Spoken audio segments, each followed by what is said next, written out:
Group of youngsters clad in prison uniforms, working under the scorching sun. They appear to be digging holes in the middle of nowhere. While working in such hostile conditions, a young boy named Barfbag purposely gets bitten by a snake to escape the hard labor. The scene then cuts to a boy named Stanley Yelnats walking in the street. Suddenly, a pair of sneakers falls on his head and knocks him down. He decides to keep the shoes as his crazy family is currently working on a remedy for stinky shoes. However, on his way back home, he is arrested by the police on the suspicion of stealing the shoes. It turns out they belong to a famous basketball player named Clyde Livingston, who had donated them to charity. The police take the boy home and inform his family about the incident. However, the Yelnats aren't shocked, and they blame the misfortune on a family curse. Stanley is then presented to the court, and the judge sentences him to 18 months detention at Camp Green Lake, a juvenile detention center. There, he is introduced to the manager, Mr. Sir. Mr. Sir is a very strict individual, and he warns Stanley that there's no point in running away from the camp because there's no water for miles. He also talks about the venomous reptiles of the region, which have apparently killed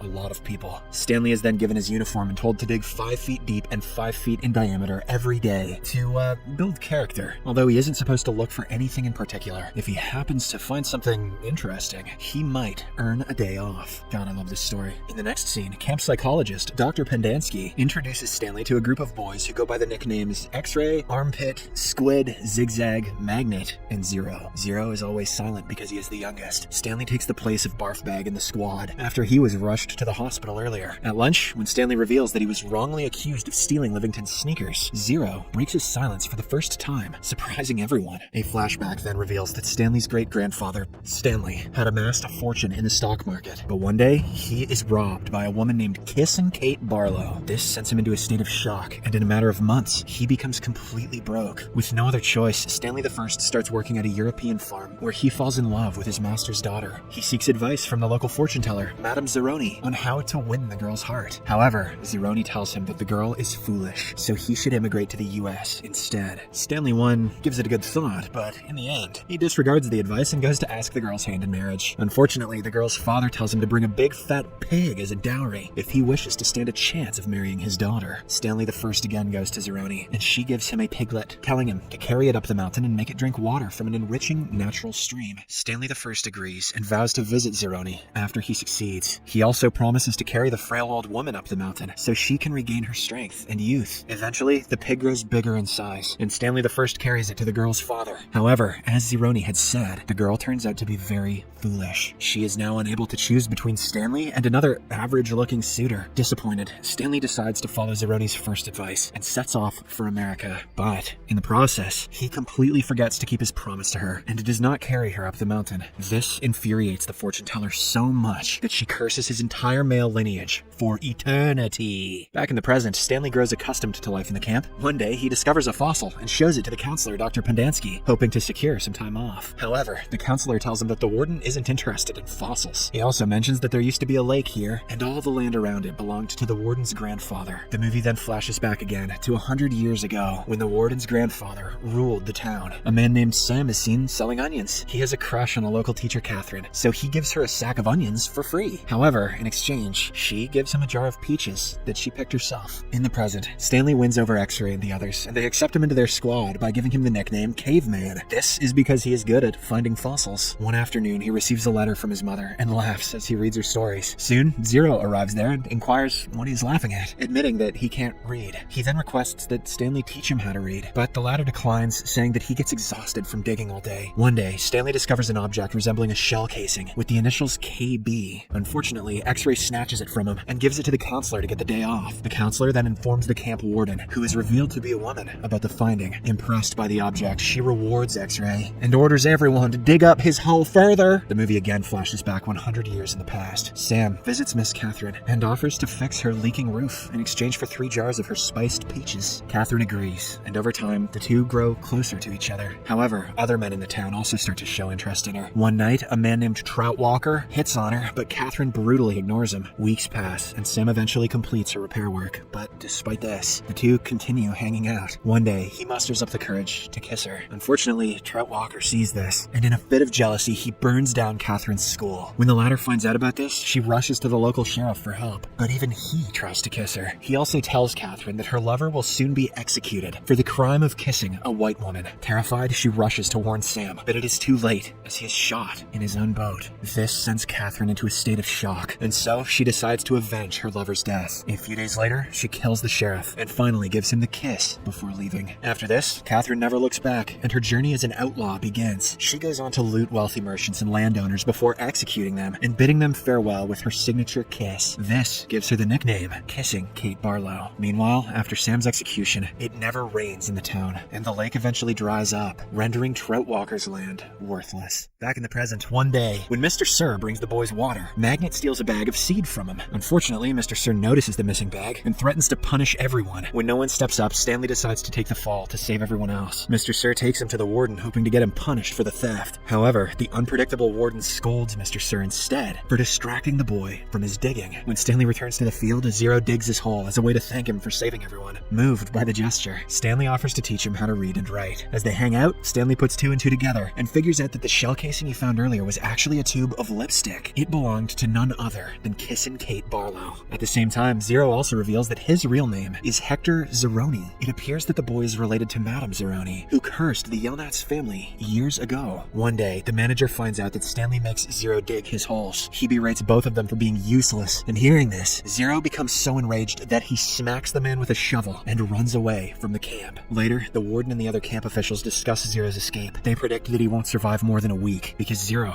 is an orphan. It is revealed that his mother left him in a park and never came back. Stanley overhears the conversation and it deeply upsets him. Later that night, he recalls how his great-grandfather Stanley Yelnats I survived 16 days in the desert after Kate Barlow robbed his wagon. It turns out Stanley I survived due to a place called God's Finger. No one knows where it is because Stanley I had gone crazy when he was finally found. The following day, Stanley decides to run away to rescue his friend Zero. After walking for hours in the desert, he finally finds Zero sleeping under an old abandoned boat. The latter reveals that he survived because of the jars full of peaches he found in the boat. It is evident that the boat belongs to the late Sam. The boys then notice a mountain in the distance, which looks like a human thumb. When Stanley gazes at it intensely, it suddenly dawns on him that the mountain is God's finger. Hopeful that they might find something, the boys start scaling the mountain, but halfway through, Zero gets tired and is unable to move any further. Refusing to give up on him, Stanley carries Zero on his back and takes him up the mountain. This, unknowingly, fulfills his great-grandfather's promise to Madame Zeroni by carrying her great-grandson. Once they reach the top of the mountain, they find the creek. They also discover the onions that Sam grew next to the water. Meanwhile, back home, Stanley's father finally finds a remedy for stinking shoes, a solution of peaches and onions. I can't smell anything! Stanley is also declared innocent, and the family's attorney arrives at the camp to pick him up. However, the warden withholds the information about Stanley's escape. The following day, Zero recovers and confesses that Stanley ended up at the camp because of him. It turns out it was Zero who unknowingly stole the sneakers from the charity auction, and when he noticed the police looking for them, he panicked and threw them off a bridge. Due to Stanley's bad luck, the sneakers happened to land on top of him. Hearing this, the latter is taken aback, but he is not upset. Instead, he is grateful, as he managed to find God's thumb.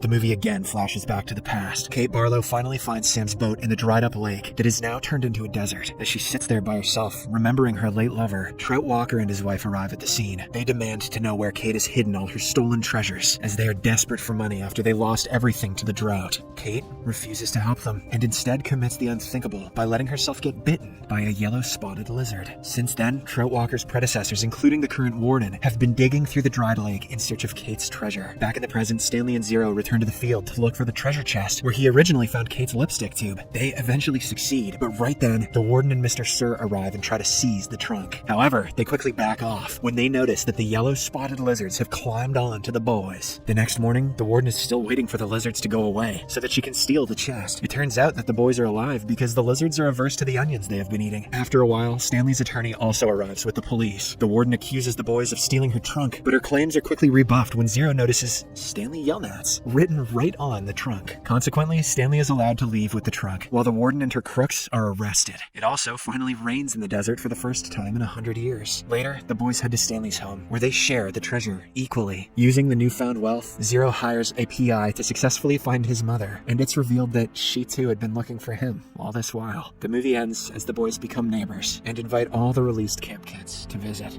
The duck may live on the lake, but my daddy owns the lake.